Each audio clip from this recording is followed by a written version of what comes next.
عزیز طلباء طالبات السلام علیکم۔ آج ہم نے غزل پڑھنی ہے مومن خان مومن۔ مومن خان مومن 1800 میں پیدا ہوئے اور 1852 میں انہوں نے وفات پائی۔ مومن خان مومن غالب کے ہم عصر شاعر ہیں۔ ہم عصر کسے کہا جاتا ہے؟ عہد کو کہا جاتا ہے، یعنی کہ اسی کے غالب کے عہد کے شاعر ہیں۔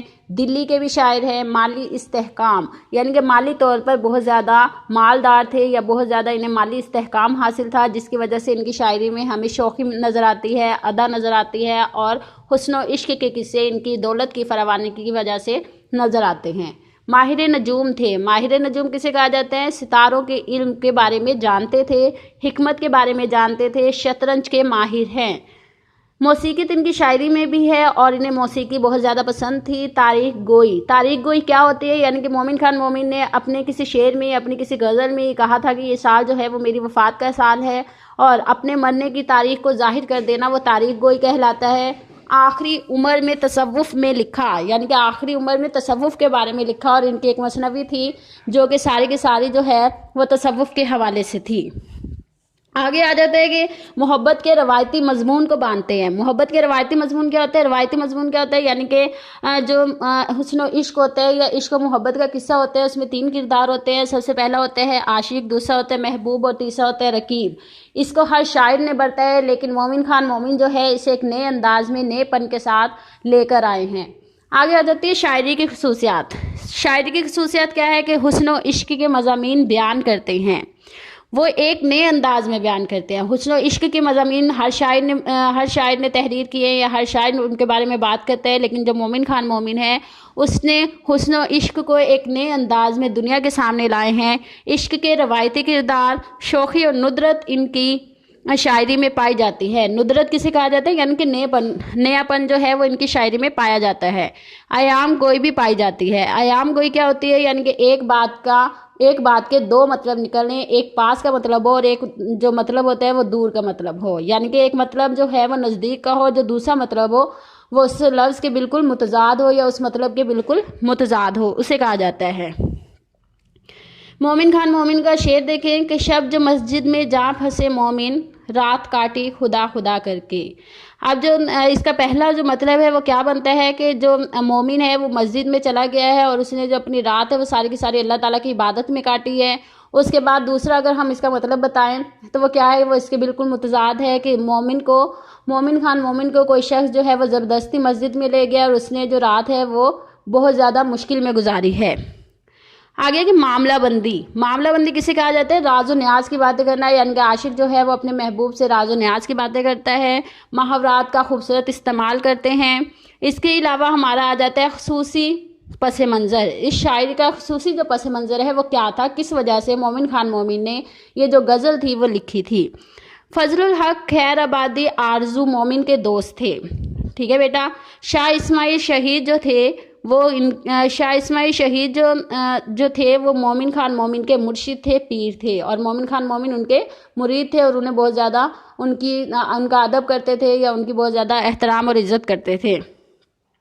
فضل الحق خیر آبادی اور مومن خان مومن جو تھے وہ شطرنج کے شوقین تھے، وہ شائق تھے، وہ شطرنج کھیلا کرتے تھے، اور ساتھ ہی ساتھ وہ جو تھے ایک دوسرے سے بات چیت کرتے تھے، جس کی وجہ سے مکالمہ کرتے تھے، جس کی وجہ سے جو دوسرا تھا وہ فوراً سے اس کا جواب دیتا تھا جو سوال پوچھتا تھا۔ ایک بار فضل الحق خیر آبادی آرزو نے مومن خان مومن سے سوال پوچھا اور شاہ اسماعیل شہید جو تھے وہ اس کا فوراً جواب نہ دے سکے، تو جو فضل الحق خیر آبادی تھے انہوں نے طنز کے طور پر مومن سے کہا کہ دے لیا تمہارے مرشد نے جواب، اگر دینا ہوتا تو ابھی دیتے۔ تو مومن خان مومن جو تھے وہ طیش میں آ گئے یا غصے میں آ گئے، انہوں نے شطرنج کا تختہ الٹ دیا اور یہ کہتے ہوئے چلے گئے کہ لے نام آرزو کا تو لے دل کو نکال۔ تو اس کے بعد کیا آتا ہے کہ مومن خان مومن نے اس کے بعد فضل الحق خیر آبادی آرزو سے ہمیشہ کے لیے یعنی کہ ان سے دوستی توڑ دی۔ ہمیشہ کے لیے نہیں توڑی، لیکن ان کی بعد میں صلح ہو گئی تھی، پھر بھی انہوں نے اس سے دوستی ختم کر دی، اور اس کے بعد جب ان کی صلح ہو گئی تو مومن خان مومن نے یہ غزل انہیں ارسال کی یا انہیں بھیجی۔ وہ غزل کیا تھی کہ ٹھانی تھی دل میں اب نہ ملیں گے کسی سے ہم، پر کیا کریں کہ ہو گئے ناچار جی سے ہم۔ اس میں کیا ہے؟ ٹھانی تھی، دل میں ٹھاننا، پکا ارادہ کر لینا، جی سے ناچار ہونا، دل کے ہاتھوں مجبور ہو جانا۔ بیٹا اس کے معنی تھے کہ دل میں ٹھاننا، پکا ارادہ کر لینا، جی سے ناچار ہونا، دل کے ہاتھوں مجبور ہو جانا۔ میں نے اس کا مفہوم دیکھیے کہ میں نے اپنے دل میں پکا ارادہ کر لیا تھا کہ آئندہ محبوب سے نہیں ملوں گا، لیکن میں دل کے ہاتھوں مجبور ہو کر رہ گیا۔ اب اس کی تشریح دیکھیں کہ محبت کے بارے میں عام طور پر یہ کہا جاتا ہے کہ محبت نہیں کی جاتی بلکہ ہو جاتی ہے۔ یہ ایک خاص جذبہ ہوتا ہے، یہ ایک ایسا جذبہ ہے کہ جس پر کسی کو ذرا بھر بھی اختیار نہیں ہوتا۔ انسان دل کے ہاتھوں مجبور ہو کر محبت کا زخم کھا بیٹھتا ہے، اور اس لیے وہ کہتا ہے کہ محبت کیا ہے؟ تاثیر محبت کس کو کہتے ہیں؟ محبت کیا ہے؟ تاثیر محبت کس کو کہتے ہیں؟ تیرا مجبور کر دینا، میرا مجبور ہو جانا۔ لیکن محبت میں عاشق کو بہت سے رنج اٹھانے پڑتے ہیں، یعنی کہ کہا جاتا ہے جب انسان محبت کرتا ہے، جو عاشق ہوتا ہے اسے بہت سی تکلیفیں برداشت کرنی پڑتی ہیں، اسے بہت سے کٹھن راستوں پر چلنا پڑتا ہے، اسے بہت زیادہ رنج برداشت کرنے پڑتے ہیں۔ اس کے علاوہ اسے دنیا والوں کے رنج جو برداشت کرنے پڑتے ہیں وہ الگ، اسے جو محبوب کی بے رخی برداشت کرنی پڑتی ہے، جو اس کے ناز و نخرے برداشت کرنے پڑتے ہیں، اس کی تمام چیزوں کو برداشت کرنے پڑتے ہیں، پھر بھی وہ کیا کرتا ہے کہ محبوب جو ہوتا ہے وہ اس کا نہیں بن پاتا، تو جس کی وجہ سے وہ کہتا ہے کہ میں نے تجھ سے ترک محبت کا فیصلہ کر لیا ہے، اور صرف تیری بے رخی کی وجہ سے کیا ہے۔ میں نے تمام عمر تیرے لیے بہت سی تکلیفیں برداشت کی، بہت سے ظلم و ستم برداشت کیے، لیکن تو میرا نہ ہوا کسی طرح، تو میں نے سوچا دل میں کہ تو جہاں رہے خوش رہے، تو میں تجھ سے ترک محبت کر لیتا ہوں، یعنی کہ تجھ سے جو میرا واسطہ ہے اسے ختم کر لیتا ہوں۔ لیکن میں کیا کروں، جو میں اپنے دل کے ہاتھوں سے مجبور ہو گیا ہوں۔ کس وجہ سے میں مجبور ہو گیا ہوں؟ کیونکہ جب انسان کسی سے محبت کرتا ہے تو جو محبت ہوتی ہے وہ بار بار نہیں کی جاتی بلکہ ایک بار ہی کی جاتی ہے، اور انسان جب کسی سے پکا ارادہ کر لیتا ہے کہ میں نے اس سے نہیں ملنا، لیکن کیا ہے کہ اس کے اندر جو ایک جذبہ ہوتا ہے، ایک خاص قسم کا جذبہ ہوتا ہے، وہ اسے وہ کام کرنے سے نہیں روکتا بلکہ وہ اس کی طرف ہی مائل ہو جاتا ہے، یعنی کہ وہ محبوب سے ملنے کے لیے بے قرار ہو جاتا ہے۔ تو وہ کیا کہتے ہیں کہ سر میں سودا بھی نہیں، دل میں تمنا بھی نہیں، لیکن اس ترک محبت کا بھروسہ بھی نہیں۔ ایک مدت سے تیری یاد بھی آئی نہ ہمیں، اور ہم بھول گئے ہوں تجھے ایسا بھی نہیں۔ چنانچہ وہ کیا کہتا ہے کہ وقت گزرنے کے ساتھ ساتھ عاشق اپنے دل کے ہاتھوں اتنا مجبور ہو جاتا ہے کہ دوبارہ اپنے محبوب سے ملنے اور تعلقات بڑھانے کی کوششیں شروع کر دیتا ہے۔ گویا محبوب کے رویے سے بیزاری کے بعد ترک محبت کا ارادہ، اور اس کے بعد دل میں دوبارہ محبت کے جذبے کی شدت، عاشق کی زندگی میں ایک نہ ختم ہونے والا چکر بن کر رہ جاتا ہے۔ یوں مسلسل پریشانیاں، بار بار ترک عشق کا ارادہ، اور پھر ہر دفعہ محبوب سے ملنے کی ازسر نو کوشش عشق میں ایک معمول کی شکل اختیار کر لیتے ہیں، جس کے بارے میں عاشق کی جو کیفیت ہوتی ہے وہ ایسی ہو جاتی ہے کہ وہ اپنی جو ارادہ ہوتا ہے اسے ترک کر دیتا ہے، اور وہ محبوب سے دوبارہ ملنے کا متمنی ہو جاتا ہے یا اس سے دوبارہ ملنا شروع کر دیتا ہے۔ حوالہ جات کے اشعار دیکھیے۔ بھلاتا لاکھ ہوں لیکن برابر یاد آتے ہیں، بھلاتا لاکھ ہوں لیکن برابر یاد آتے ہیں، الہی ترک الفت پر وہ کیوں کر یاد آتے ہیں۔ دوسرا شعر دیکھیے۔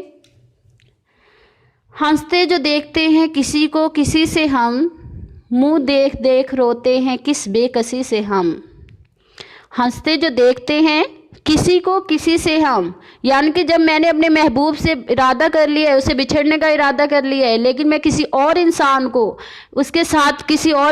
اپنے محبوب کے ساتھ یا عاشق کو کسی دوسرے محبوب کے ساتھ ہنستے ہوئے کھیلتے ہوئے دیکھتا ہوں، تو مجھے اپنا زمانہ یاد آ جاتا ہے کہ میں اپنے محبوب کے لیے اتنا تڑپا کرتا تھا یا اس سے بات چیت کیا کرتا تھا، لیکن اب زمانہ کیا ہے کہ میں اس سے ترک محبت کا ارادہ کر چکا ہوں، یعنی کہ میں اس سے محبت نہ رکھنے کا ارادہ کر چکا ہوں۔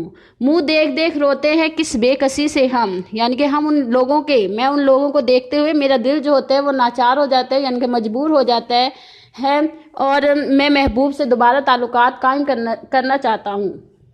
جب ہم کسی کو کسی سے ہنستے بولتے دیکھتے ہیں تو اپنی بے بسی پہ ہمیں رونا آتا ہے، یعنی کہ وہ کیا کہہ رہے ہیں، اس کا مفہوم سمجھیے جب ہم کسی کو کسی سے ہنستے بولتے دیکھتے ہیں، اب کسی کو کسی سے، ٹھیک ہے، اب وہ کسی کو کسی سے کیا کہہ رہے ہیں، یعنی کہ وہ محبوب کی بات کر رہا ہے، یعنی کہ میں عاشق جو ہے وہ کسی دوسرے عاشق کی بات کر رہا ہے اور کسی دوسرے محبوب کی بات کر رہا ہے کہ میں اگر کسی دوسرے عاشق اور محبوب کو بات چیت کرتے ہوئے دیکھتا ہوں تو اپنی بے بسی پہ مجھے رونا آتا ہے کہ جو میرا محبوب ہے وہ کتنا سنگ دل ہے، کتنا بیزار ہے کہ وہ مجھ سے بات چیت ہی نہیں کرتا۔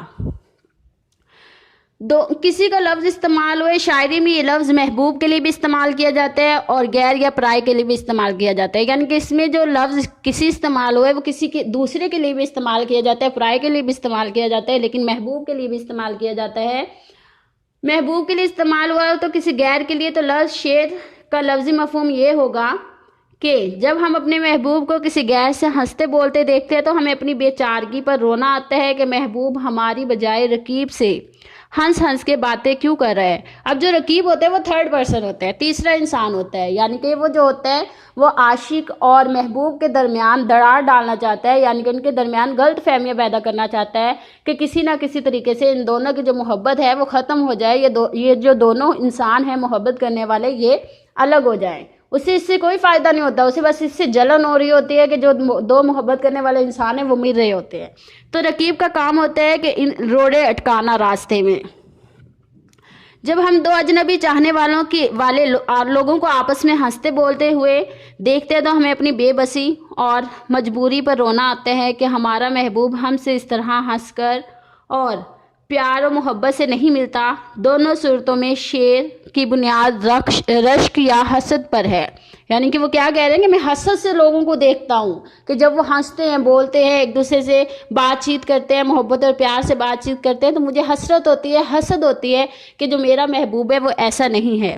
دراصل عاشق میں رشک اور حسد کا مادہ بے پناہ ہوتا ہے۔ عاشق کی یہ خواہش ہوتی ہے کہ اس کا محبوب صرف اسی سے تعلقات رکھے اور کسی دوسرے سے گفتگو بھی نہ کرے، لیکن اگر کسی وجہ سے عاشق کی اپنے محبوب سے انبن ہو جائے اور اس کے بعد عاشق کسی موقع پر اپنے محبوب کو کسی کے ساتھ ہنستے بولتے دیکھ لے تو وہ حسد کی وجہ سے جل جاتا ہے۔ وہ جب اپنے محبوب کے کسی کے ساتھ ہنس کر باتیں کرتے ہوئے دیکھتے ہیں تو انہیں اس قدر تکلیف پہنچتی ہے کہ وہ اپنی بے بسی اور مجبوری پر آنسو بہانے لگتے ہیں۔ میر تقی میر جو ہے وہ اس حسد اور رشک کا اظہار اپنے ایک شعر میں کرتے ہیں کہ یوں تو راہ رسم اس کو اس شہر میں سب سے ہے، یوں تو راہ رسم اس کو اس شہر میں سب سے ہے، ایک میر ہی سے خط و پیغام نہیں رکھتا۔ غالب تو اپنے محبوب کے بارے میں یہاں تک اپنے دل میں رشک اور حسد کا جذبہ رکھتے ہیں کہ ڈر کے مارے کسی سے محبوب کے گھر کا پتہ نہیں پوچھتے کہ ایسا نہ ہو کہ وہ پتہ پوچھے اور کوئی اور عاشق جو ہے وہ محبوب پر یا رقیب جو ہے وہ محبوب پر عاشق ہو جائے۔ چھوڑا نہ رشک نے کہ تیرے گھر کا نام لوں، ہر ایک سے پوچھتا ہوں جاؤں کدھر کو میں۔ جو رنج و تکلیف کی وجہ سے بیچارگی کے عالم میں رونا شروع کر دیتا ہے کیونکہ مجھے عشق میں اپنی ناکامی اور بے بسی یاد آ جاتی ہے۔